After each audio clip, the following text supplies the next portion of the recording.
오늘 우리에게 주시는 하나님의 말씀은 시편 114편 1절에서 8절까지의 말씀입니다. 이스라엘이 이집트에서 나올 때에 야곱의 집안이 다른 언어를 쓰는 민족에게서 떠나올 때에 유다는 주님의 성소가 되고 이스라엘은 그의 영토가 되었다. 바다는 그들을 보고 도망쳤고 요단강은 뒤로 물러났으며 산들은 순양처럼 뛰놀고 언덕들도 새끼 양처럼 뛰놀았다. 바다야, 너는 어찌하여 도망을 쳤느냐? 요단강아, 너는 어찌하여 뒤로 물러났느냐? 산들아, 너희는 어찌하여 순양처럼 뛰놀았느냐? 언덕들아, 너희는 어찌하여 새끼 양처럼 뛰놀았느냐? 온 땅아, 내 주님 앞에서 떨어라. 야곱의 하나님 앞에서 떨어라. 주님은 반석을 웅덩이가 되게 하시며 바위에서 샘이 솟게 하신다. 모세가 죽기 전에 이스라엘 백성들에게 너희는 행복한 자로다, 그런 선언을 했습니다. 여전히 이스라엘 백성들은 광야 생활을 하고 있는 중입니다. 집도 없고 땅도 없는 나그네 세월을 40년을 살아왔습니다. 그런데 무엇이 그렇게 행복하다는 말이겠습니까? 신명기 33장 29절에 모세가 이렇게 말합니다. 이스라엘이여, 너는 행복한 사람이로다. 여호와의 구원을 너같이 얻은 백성이 누구냐? 그는 너를 돕는 방패시요 내 영광의 칼이시로다. 하나님의 놀라운 기적으로 출애굽의 역사를 통해서 구원받은 이스라엘 백성들, 그거 하나만 가지고도 이스라엘 백성들은 집도 없고 땅도 없고 나그네 생활을 40년 동안 해왔지만 행복하다 하고 모세가 그렇게 선언했습니다. 이 시편 114편은 바로 그 출애굽 사건, 하나님이 이스라엘 백성을 이렇게 구원하신 민족이 있겠는가 라고 할 만큼 놀라운 기적으로 출애굽시키신 그 기사를 시로, 아주 시적인 표현으로 노래하고 있는 시편입니다. 3절부터 제가 다시 한번 읽어드립니다. 바다는 그들을 보고 도망쳤고 요단강은 뒤로 물러났으며 산들은 수량처럼 뛰놀고 언덕들도 새끼양처럼 뛰놀았다. 바다야, 너는 어찌하여 도망을 쳤느냐? 요단강아, 너는 어찌하여 뒤로 물러났느냐? 산들아, 너희는 어찌하여 수량처럼 뛰놀았느냐? 언덕들아, 너희는 어찌하여 새끼양처럼 뛰놀았느냐?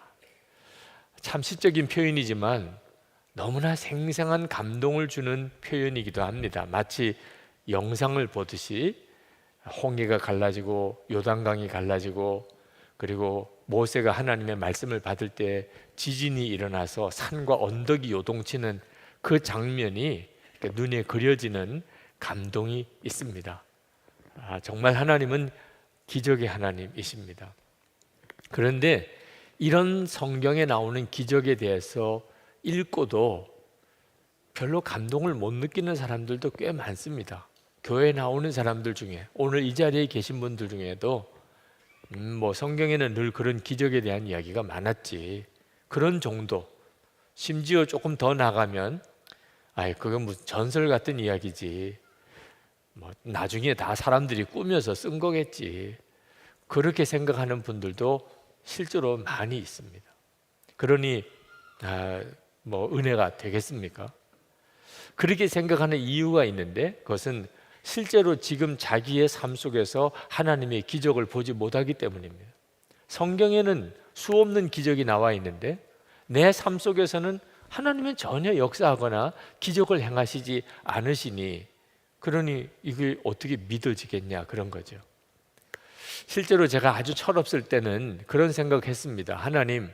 하나님께서 조금만 믿는 성도들을 도와주시면 그러면 전도가 얼마나 잘 되겠습니까? 하나님이 계시다 안 계시다 논쟁할 게 뭐가 있겠습니까? 하나님의 기적을 하나님이 조금만 보여주시면 그러면 신앙 논쟁 다 끝나는 것이고 신앙 갈등 다 사라지는 것이고 전도문은 활짝활짝 열리지 않겠습니까? 우리가 하나님에게 기대하는 것이 무슨 큰 거 아니죠. 그죠? 우리 자녀들 좋은 대학 들어가는, 그죠? 우리는 그렇게 아주 작은 것만 원합니다. 그죠? 그리고 우리 사업 잘 되는 거, 아무리 불경기라도 성도들의 사업은 잘 되게 해주시고, 그리고 언제나 우리가 건강하게 병이 들었다가도 기적처럼 치유되게 해주시고, 우리가 원하는 건 그렇게 아주 작은 것들입니다. 하나님이 하시는데 뭐 어려우시겠어요? 천지를 지으신 하나님이 그 정도가 뭐가 어려우시겠어요? 누구든지 그냥 예수만 믿겠다고 하면 모든 일이 다 잘 되게만 해주시면, 그러면 전도가 얼마나 쉽겠어요? 힘들고 괴로워하고 고통당하는 사람들에게 쓸데없이 고민하지 말고 교회 나와봐. 근데 내가 너무 잘 되고 있는 사람이라면 그러면 권위가 있잖아요. 그런 철없는 생각도 했었습니다. 실제로 우리가 살아가는 동안에 그런 생각이 수시로 듭니다. 하나님이 진짜 살아계시다면 하나님 좀 기적으로 역사해 주세요. 그런데 여러분 한번 생각해 보십시오. 정말 기적이 일어나면, 하나님이 기적을 행하시면 우리가 하나님을 더 잘 믿게 될까요?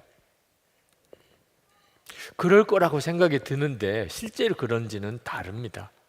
자, 출애굽할 때 하나님이 엄청난 기적을 행하셨어요. 애굽에는 10가지 재앙을 내리고 홍해를 가르시고, 그리고 반석에서 물이 나게 하시고, 불기둥 구름기둥으로 인도하시고, 매일 만나를 먹이시고, 말씀이 임할 때는 정말 지진이 일어나고, 하나님이 살아계신 것을 믿지 않을 수가 오히려 어려울 정도의 그런 수많은 기적을 행하셨는데, 이스라엘 백성들은 그것 때문에 그 다음부터 하나님을 정말 잘 믿었고 하나님의 말씀대로 살았고 항상 기뻐하고 범사에 감사하고 그랬지요. 여러분이 가지고 있는 성경에는 그렇게 나오지요? 그렇지 않습니다. 우리가 성경을 가만히 읽어보면 이해가 안 될 정도예요. 아니, 그런 하나님의 기적을 경험하고도 어떻게 출애굽한 지 얼마 되지 않아서 금송아지를 만들어 섬길 수 있습니까? 어떻게 그렇게 끊임없이 불평하고 의심하고 원망하고 살 수 있습니까? 그게 기적을 경험한 이스라엘 백성들의 모습이었습니다. 하나님은 다 아십니다. 우리가 믿음을 바로 갖게 되고 성숙한 믿음을 갖는 것이 기적으로 되는 일이 아니라는 거예요. 기적을 보여주어서 그 일이 이루어지는 게 아니라는 거예요. 만약에 하나님이 기적을 행하셔서 야, 정말 기적이구나, 이런 일이 벌어지면 사람들이 다 예수님을 믿고 그리고 다 성숙한 믿음이 된다면 그렇게 하셨겠죠. 예수님께서도 병자들을 고치고 귀신을 내어쫓는 수많은 기적을 행하셨지만 어느 순간에 가서는 다 중단하셨습니다. 예수님이 오병이어의 기적을 행하실 때 사람들이 얼마나 벌떼같이 몰려들었는지, 예수님을 당장 왕으로 옹립하려고 그런 움직임까지 있었습니다. 그런데 그렇게 몰려든 유대인들에게 예수님께서는 아주 찬물을 끼얹는 말씀을 하셨습니다. 요한복음 6장 48절에 내가 곧 생명의 떡이니라, 51절에 나는 하늘에서 내려온 살아있는 떡이니 사람이 이 떡을 먹으면 영생하리라, 내가 줄 떡은 곧 세상의 생명을 위한 내 살이니라. 아니, 지금 떡을 한 번 더 떡을 만들어 달라고 찾아온 그 유대인들에게 나를 먹어라, 나를, 내 살이 떡이다, 이거 먹으면 영생한다. 그때 유대인들이 얼마나 기겁했는지. 아니, 세상에 이게 무슨 말이야? 아니, 자기 살을 먹으라고? 아니, 자기 살을 먹으면 영생한다고? 그렇게 웅성웅성 거릴 때 우리 주님은 한 걸음 더 나아갔습니다.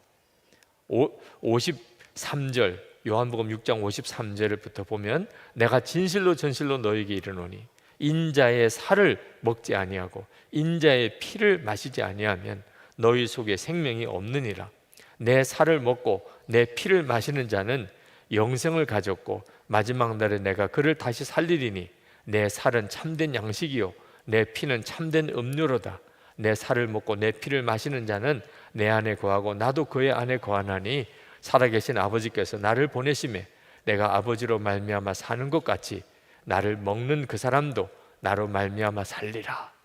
우리는 성찬을 받을 때마다 주님의 이 말씀을 기억합니다. 그리고 정말 은혜를 받습니다. 성찬을 받는 것 자체가 영생 받은 놀라운 확증이기도 하니까.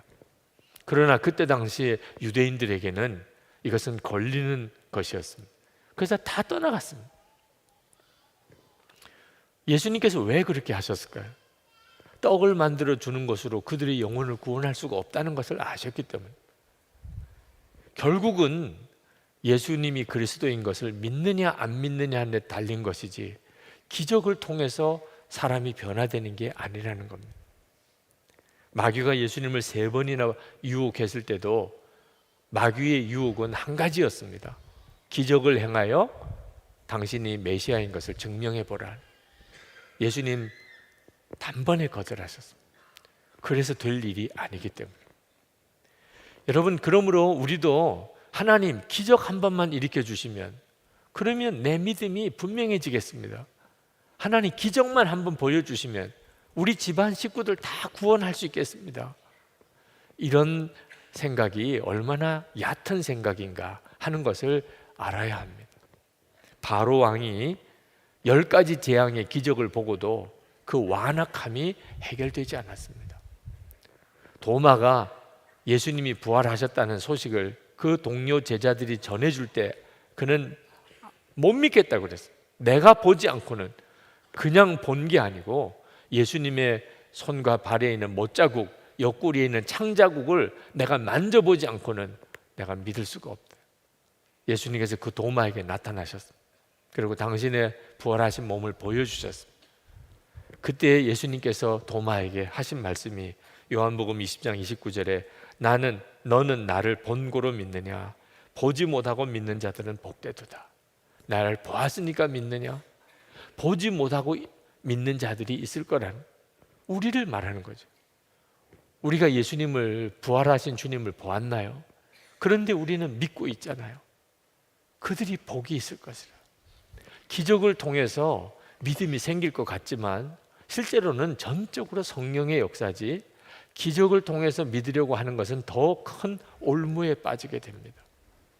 그러면 하나님은 지금은 이제 더 이상 기적을 행하지 않으시는가? 그렇지 않습니다.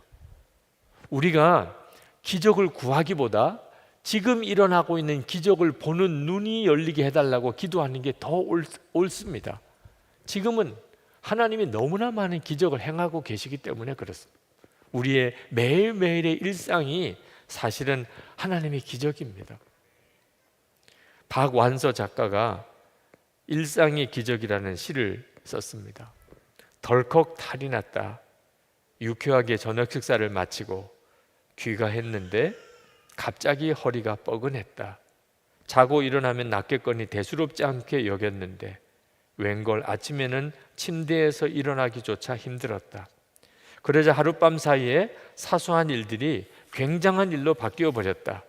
세면대에서 허리를 굽혀 세수하기, 바닥에 떨어진 물건을 줍거나 양말을 씻는 일, 기침하는 일, 앉았다가 일어나는 일이 내게는 더 이상 쉬운 일이 아니었다. 이때 중국 속담이 떠올랐다. 기적은 하늘을 날거나 바다 위를 걷는 것이 아니라 땅에서 걸어 다니는 것이다. 얼마 전에는 젊은 날에 윗분으로 모셨던 분의 병문안을 다녀왔다. 몇 년에 걸쳐 점점 건강이 나빠져 이젠 그분이 자기 힘으로 할 수 있는 것은 눈을 깜빡이는 정도에 불과했다. 예민한 감수성과 날카로운 직관력으로 명성을 날리던 분의 그런 모습을 마주하고 있으려니 한때에 빛나던 재능도 다 소용없구나. 서글픈 마음이 들었다. 돌아오면서 지금 저분이 가장 원하는 것이 무엇일까 생각해 보았다. 혼자서 일어나고 좋아하는 사람들과 웃으며 이야기하고 함께 식사를 하고 산책을 하고, 그런 아주 사소한 일이 아닐까. 다만 그런 소소한 일상이 기적이라는 것을 깨달을 때는 대개는 너무 늦은 다음이라는 점이 안타깝다. 여러분, 우리는 정말 기적 가운데 살고 있습니다. 어떤 사람이 보기에는 내가 아주 평범하고 일상적인 그런 생활을 하는 것 같아 보이는 이 모든 것이 다 기적입니다. 폭염 때문에 우리가 다 고생하지만 그래도 이렇게 뜨거운 여름이라도 지구에 살고 있는 우리는 정말 기적 그 한복판에 사는 겁니다. 여러분, 우주 전체에 수많은 별들이 있습니다.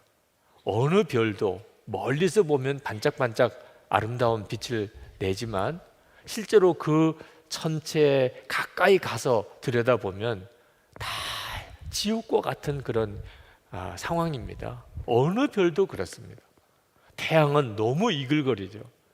어떤 곳은 먼지만 자욱한 그런 황량한 그런 별이죠.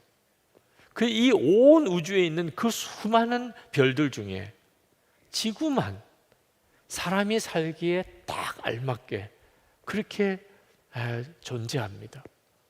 여러분, 이게 우연일까요? 아니면 하나님이 정말 그렇게 창조하신 것일까요? 어떻게 다른 우주에 있는 모든 천체는 다 사람 산다는 건 엄두도 내지 못할 정도로 그렇게 끔찍한 환경인데 지구만큼은 이렇게 아름답고 살기 좋은 그런 별이 되었을까요? 태양을 하나님이 만드시고 가장 적절한 곳에 지구를 위치해 놓으시고 그리고 지구가 스스로 자전하게 만드시고 여러분, 이 모든 일들이 정말 기적 아닙니까?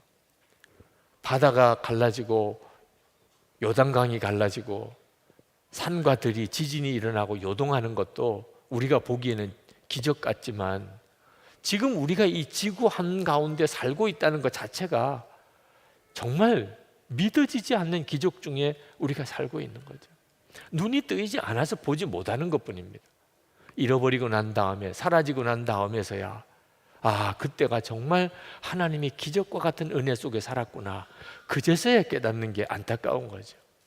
그런데 예수를 믿는 우리들은 모든 사람들이 누리는 이런 일상의 기적과 또 비교할 수 없는 하나님의 기적과 은혜를 받고 삽니다. 이스라엘 백성들이 출애굽할 때 그들이 경험했던 기적은 홍해가 갈라지고 요단강이 갈라지고 산과 들이 요동하는 것이 아니었어요. 진짜 기적은 2절 말씀에 나옵니다. 2절 말씀에 이렇게 기록하고 있습니다. 유다는 주님의 성소가 되고 이스라엘은 그의 영토가 되었다. 그 다음부터 이제 홍해가 갈라지고 요단강이 갈라지는 이야기가 뒤에 나옵니다. 이스라엘이 경험했던 가장 큰 기적은 이제 유다는 하나님의 성소가 되고 이스라엘은 하나님의 영토가 되었다는, 하나님의 성소가 되었다는 말은 하나님이 그들 가운데 임재하시고 그들이 하나님의 영토가 되었다는 말은 하나님이 통치하시는 나라가 되었다는 거죠. 이것이 이스라엘 백성들이 누리는 가장 놀라운 기적입니다. 어느 민족도 그런 민족이 없었습니다. 근데 여러분, 우리가 예수 믿는 우리가 꼭 그와 같은 기적과 은혜를 받은 것 아시죠? 우리는 성령이 임하시는 하나님의 성전입니다. 예수 믿고 하나님의 성령이 우리 가운데 오셔서 우리가 하나님의 성전이 되었고 예수님은 우리의 왕이십니다. 우리 자신이 하나님의 영토가 된 거죠. 하나님이 왕이신 곳이 하나님의 영토니까. 이것이 예수 믿을 때 우리에게 임한 놀라운 기적입니다. 7절 말씀에 보면 온 땅아 내 주님 앞에서 떨어라. 8절에 보면 주님은 반석을 웅덩이가 되게 하시며 바위에서 샘이 솟게 하신다. 정말 이런 하나님의 기적이 하나님을 믿는 우리들의 삶 속에서 계속 일어나고 있는 걸까요? 그렇습니다. 여러분의 눈이 뜨이고 나면 여러분이 다 놀래기도 하고 정말 감격하기도 합니다. 우리는 마지막 날 하나님을 뵐 겁니다. 그때는 하나님이 계시다 안 계시다 말할 사람 아무도 없겠죠. 그러나 여러분, 지금 우리는 여기서 하나님을 뵙는, 얼굴을 뵐 수 있다는 것을 아십니까? 분명히 이렇게 약속하셨습니다. 요한복음 14장 18절 19절에 내가 너희를 고아와 같이 버려두지 아니하고 너희에게로 오리라. 조금 있으면 세상은 다시 나를 보지 못할 것이로되 너희는 나를 보리니 이는 내가 살아있고 너희도 살아있겠습니다. 분명히 약속하셨습니다. 예수 믿는 사람은, 세상 사람은 예수님을 보지 못하겠지만 예수님을 믿는 사람은 예수님을 볼 것이라. 여러분 안에 계신 주님을 여러분 바라보는 눈이 뜨이셨습니까? 오만에 가 계신 선교사님이 선교 편지를 지난 주간에 보내주셨는데, 그 편지 속에 무슬림에서 기독교를 개종한 한 청년 이야기를 했습니다. 그 청년은 고향이 감비아라고 하는 곳인데 거기서 무슬림 가정에서 태어났습니다. 그런데 20살 때 그가 환상 중에 예수님을 만났습니다. 그리고 그가 회심하고 그리고 예수를 믿게 되고, 그리고 하나님께서 그를 믿음으로 훈련시키셔서 지금은 오만에 와서 거기서 살고 있습니다. 그 오만에 있는 다른 무슬림들이 무슬림에서 기독교를 개종했다고 그를 처음에 얼마나 핍박했는지 모른답니다. 근데 그가 담대하게 그렇게 말함으로 인해서 더 이상 누구도 말하지 않게 됐다는, 무슨 말을 했느냐 하면, 내가 전에는 앞을 보지 못하는 맹인이었습니다. 그런데 예수님을 믿고 내 눈이 뜨였습니다. 그랬더니 그러면 믿을만 하네. 그러고는 아무 말을 안 한다는. 아니, 앞을 못 보는 맹인이었는데 예수님 때문에 눈을 뜨고 이렇게 본댔는데 그러면 뭐 믿을만 하지. 그렇게 말을 했다는 거죠. 저는 그 편지 속에서 그 청년이 정말 육신적으로 앞을 보지 못하는 사람이었다가 예수 믿고 앞을 보게 되었다는 것에 대해서는 확인하지를 못했습니다. 그러나 그게 무슨 상관이 있겠어요? 육신의 눈이 보이지 않다가 눈이 열린 것도 기적이지만 진짜 기적은 내 영적으로 내가 맹인이었는데 내가 영안이 열려서 하나님이 살아계신 것을 알게 되고 지금도 주님이 함께 계시는 것을 바라보게 되었다는 것이 훨씬 더 놀라운 기적이죠. 죽었던 영혼이 살아났습니다. 주님의 음성을 듣지 못했던 사람이 주님의 음성을 듣게 되었습니다. 이것보다도 더 놀라운 기적이 어디 있겠습니까? 여러분은 여러분이 예수님을 믿으시고 모든 죄가 다 깨끗이 씻겨졌음을 믿습니까? 여러분은 눈이 뜨여서 정말 하나님이 계신 것이 이제는 믿어집니까? 귀가 열려서 주님이 여러분의 마음속에 주시는 음성을 듣습니까? 여러분은 진짜 죽었던 영혼인데, 지옥 갈 수밖에 없던 영혼인데 여러분이 정말 구원받아서 영생을 얻었다는 사실을 믿습니까? 주 예수님께서 여러분의 마음속에 임하여 계신 것을 믿습니까? 이보다도 더 놀라운 기적이 어디 있냐 말이에요. 도대체 지금도 기적은 일어나느냐? 그건 영안이 열리지 않았기 때문에 하는 질문인 거죠. 기적이 없다면 오늘 이렇게 예배드리러 어떻게 이렇게 모일 수가 있습니까? 로렌스 수사, 그는 아주 불쌍한 사람이라고 해도 과언이 아닌 사람입니다. 그는 전쟁터에 나갔다가 부상을 당해서 장애인이 됐습니다. 수도원에 들어가서 수사가 되었는데 평생 주방에서 밥하고 설거지하는 일만 하다가 죽은 사람입니다. 그가 얼마나 불쌍한 사람처럼 보입니까? 그러나 이 로렌스 수사는 늘 주님이 함께 계시는 것을 눈을 떴습니다. 그러고 난 다음에 그는 주방에서 설거지하고 밥하고 청소하는 것이 너무나 행복했습니다. 왜? 주님과 함께 하는 것이기 때문에. 그는 그 수도원에서 가장 행복한 사람이었어요. 그가 하나님의 임재 연습에서 이렇게 썼습니다. 꼭 큰 일을 해야만 하는 것은 아니다. 작은 일도 하나님을 위해서 할 수 있다. 나는 철판에 전병을 뒤집을 때도 그분을 사랑하는 마음으로 한다. 그 일을 마치고 딱히 다른 소임이 없을 때면 내게 일할 수 있는 은혜를 주신 그분 앞에 엎드려 경배한다. 나중에 일어날 때는 왕보다 더 행복하다. 바닥에 지푸라기 하나를 줍는 일도 하나님을 사랑하는 마음으로 한다. 바닥에 지푸라기 하나 떨어져 있는 그것을 짚을 때도 나와 함께 하시는 하나님을 사랑하는 마음으로 할 수 있다면 이건 정말 기적이 일어난 사람이죠. 날마다 기적을 경험하고 사는 거죠. 우리가 24시간 주님을 바라볼 수 있는 것도 그런 기적적인 은혜를 받았기 때문입니다. 여러분, 하나님은 오늘 예배드리시는 여러분의 모습을 정말 기뻐하고 아주 사랑스러운 눈으로 보시고 계시다고 믿습니까?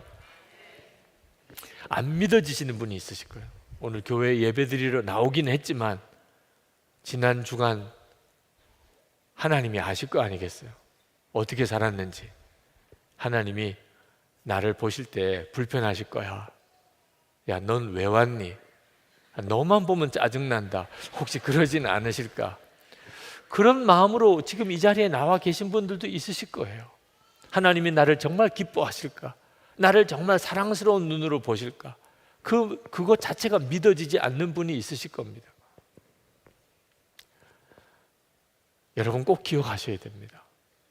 여러분이 하나님을 기쁘시게 하는 것은 여러분 자신의 모습으로 여러분이 행한 일로 하는 게 아니라는 거예요.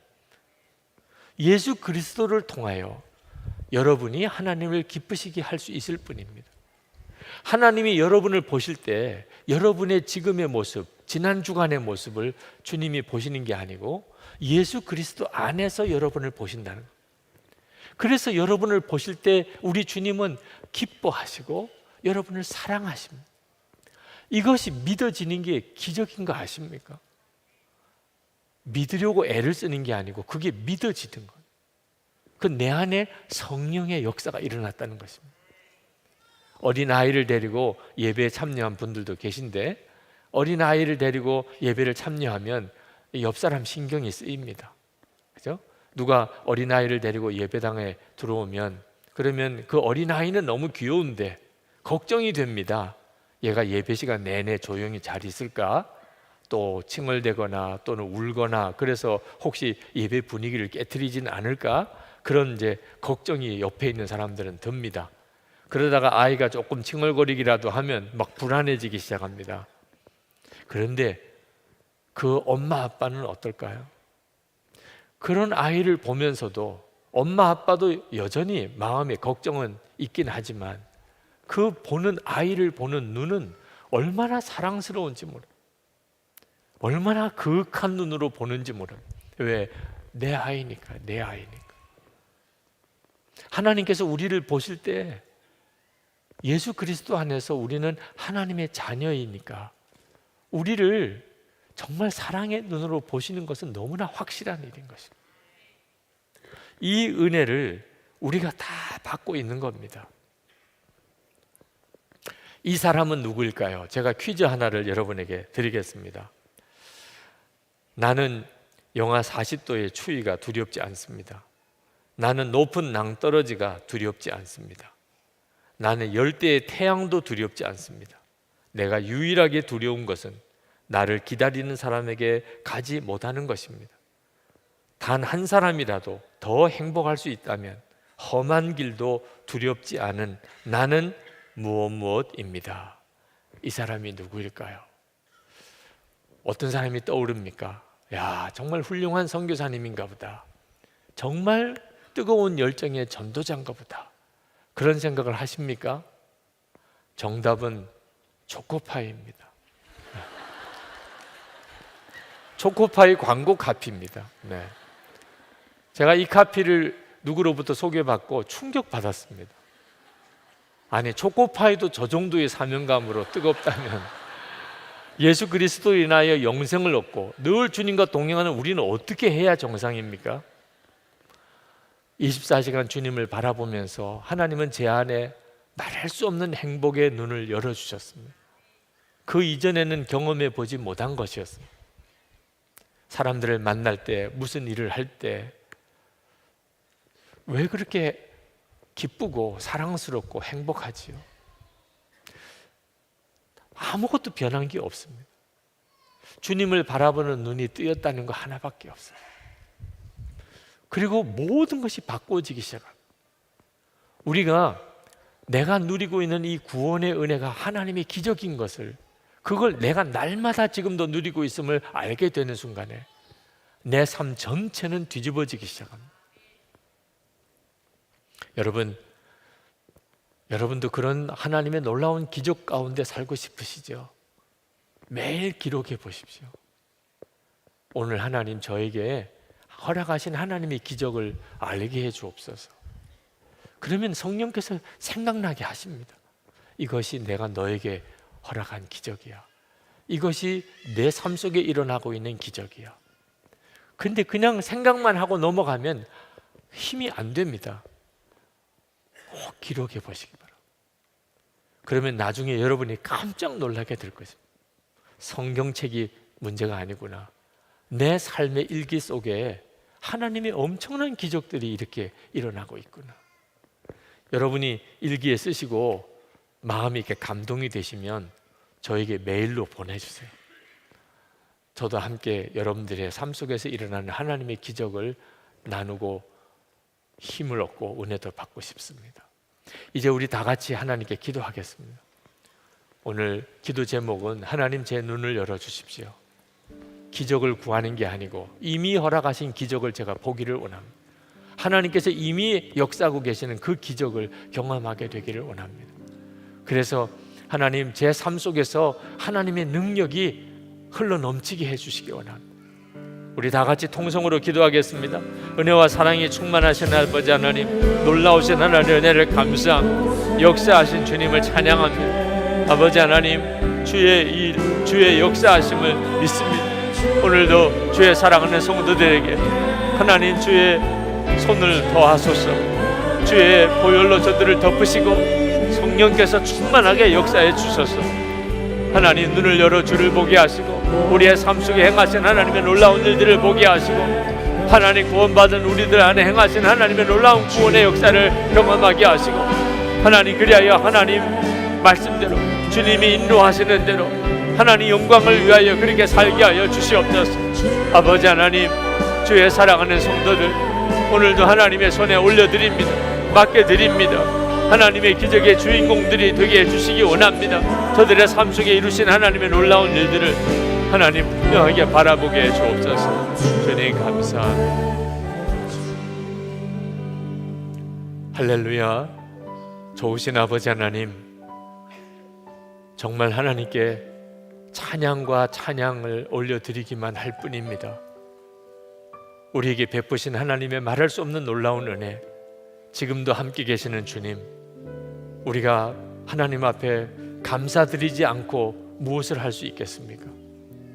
오늘도 예배하는 모든 성도들에게도 주의 성령으로 임하여 주셔서 저들의 삶 속에 행하신 하나님의 놀라운 구원의 기적을 보게 하시고 날마다 베푸시는 하나님의 기적을 보게 하시고 하나님 저들이 기적의 주인공이고 하나님의 기적의 한복판에 살고 있음을 알게 하여 주옵소서. 그래서 세상을 이길 힘을 주소서. 하나님을 영화롭게 할 수 있는 성도가 될 수 있도록 역사해 주소서. 오늘도 하나님께 예배하였습니다. 하나님 또 우리가 마음의 정성을 담아 하나님께 예물을 봉헌해 드렸습니다. 우리의 마음의 중심에 사랑, 주님을 향한 믿음, 감사를 담았습니다. 하나님께 이렇게 예배하고 하나님 앞에 이렇게 드리기를 힘쓰는 사랑하는 성도들에게 주님께서 얼마나 놀라운 은혜를 베푸실지, 하나님께서 오늘 우리에게 얼마나 큰 복을 주시려고 하시는지 주님 계획하신 것을 그대로 이루소서. 주를 바라보는 눈이 더욱 열려지게 하시고 또한 육신의 병든 이들을 고치시되 오늘 이 자리에 나올 수 없는 위중한 병에 있는 이들, 우리의 사랑하는 가족들, 그들에게조차도 주의 놀라운 치유의 역사가 일어나게 하시고 병상에서 이 예배를 드리고 있는 이들이 오늘 하나님의 권능으로 고침을 받게 하소서. 하나님 우리의 가정 안에 주의 은혜가 넘치게 하소서. 회복되고 화해하고 치유되게 하소서. 하나님 천국 같은 가정 이루고 살게 하소서. 우리의 자녀들이 우리들보다 하나님 앞에 더 귀하게 쓰임받는 축복의 사람들 되기를 원합니다. 하나님 성도들의 기업을 위해 기도합니다. 하나님 성도들이 일터에서 하나님의 인도를 받게 하소서. 죄와 욕심과 거짓은 다 십자가에 못 박게 하시고 신실하고 정직하고 그러면서 하나님의 지혜를 얻어서 무슨 일을 하든지 하나님의 역사를 이루게 하소서. 성도들의 기업이 복을 받아 창대하게 하셔서 주의 일할 힘이 있게 해 주옵소서. 아버지 하나님, 한국 안에 교회를 부흥시키시고 수많은 성도들을 두신 것을 감사합니다. 이제 교회와 성도들이 있는 이 나라, 이 민족이 정말 복이 있는 나라와 그런 복 있는 민족이 되기를 원합니다. 아직도 북한에는 억류되어 있는 김국기 목사님, 김정욱 목사님, 최충길 선교사님, 그리고 세 사람의 우리 국민이 있습니다. 중국의 온성도 목사님 비롯해서 탈북자를 돕기 위해서 고초를 당하는 주의 종들도 있습니다. 속히 저들이 풀려나게 해 주옵소서. 우리 민족이 진정한 평화의 통일, 복음의 통일이 이루어지게 해 주옵소서. 아버지 하나님, 전 세계 열방에 나가 있는 선교사님들을 주의 손에 부탁합니다. 오늘도 하나님의 기적의 주인공으로 저들의 삶의 현장에서 주의 영광을 드러내며 살게 하여 주옵소서. 라오스에 재난구호국이 지금 가 있습니다. 하나님, 일기가 안 좋은, 말할 수 없는 어려운 형편 속에 있다고 들었습니다. 주님 함께 하소서. 하나님의 위로를 전하고 오게 하소서. 하나님의 사랑을 전하고 오게 하소서. 지금 중국을 거쳐 러시아로 가고 있는 우리 청소년 선교팀이 있습니다. 하나님, 북한을 향하여 보면서 기도하는 우리 청소년들의 기도를 들어주시고 저들이 통일의 일꾼들이 되게 하시고 하나님, 저들이 건강하게 안전하게 돌아오게 주여 인도해 주옵소서. 우리 주 예수 그리스도의 이름으로 간절히 기도합나이다. 아멘. 우리 다 일어나셔서 내는 주의 영광을 보내 그 찬양을 하시겠습니다.